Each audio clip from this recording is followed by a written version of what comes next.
Ukraine रूस युद्ध के बीच लोग पुतिन को निर्दयी नेता मान रहे हैं, क्योंकि उन्होंने केवल अपनी जिद पूरी करने के लिए यूक्रेन में लाखों मासूम नागरिकों को मौत के मुंह में ढकेल दिया। मगर रूस के जिस शासक के बारे में हम आज आपको बताने जा रहे हैं, उसके सामने पुतिन भी कुछ नहीं है। 16वीं सदी में रूस पर एक बेहद खूंखार राजा का राज था, जिसका नाम इवान था। इतिहास में उसे भयानक इवान के नाम से जाना जाता है। इवान जब कम उम्र का ही था तब उसके माता पिता की मौत हो गई थी। यूं तो वो रूस का जारयानी राजा था, मगर कम उम्र होने के कारण उसकी जगह निर्णय और शासक करते थे चुने गए काउंसिलिंग के सदस्य। 13 साल की उम्र में उसे गद्दी पर बिठा दिया गया जब उसकी निर्दयता का असली सबूत मिला।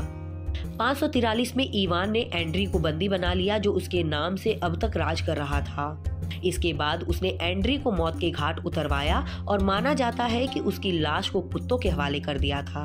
इवान एक पैरानाइड था, यानी कि वो मिथ्या संदेह से ग्रस्त था कि लोग उसे हानि पहुंचाना चाहते हैं। ऐसा इसलिए भी था क्योंकि उसने अपनी मां और 3 पत्नियों को जहर देकर मार दिया था। इवान ने पहली बार रूस में एप्रोचनीना का गठन कराया था, जो रूस की पहली सीक्रेट पुलिस फोर्स थी।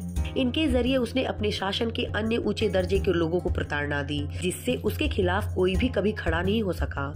उसने नोवगोरोड शहर में 1570 ईस्वी के दौरान नरसंहार करवाया था, जिससे सिर्फ 5 हफ्ते में 15,000 से ज्यादा लोगों की मौत हो गई थी। जब वो 51 साल का था तब उसकी बहू ने ऐसे कपड़े पहन लिए थे जो उसके हिसाब से आपत्तिजनक थे। तब उसने उसकी खूब पिटाई की थी। बहू प्रेग्नेंट थी और ये बात इवान को पता थी।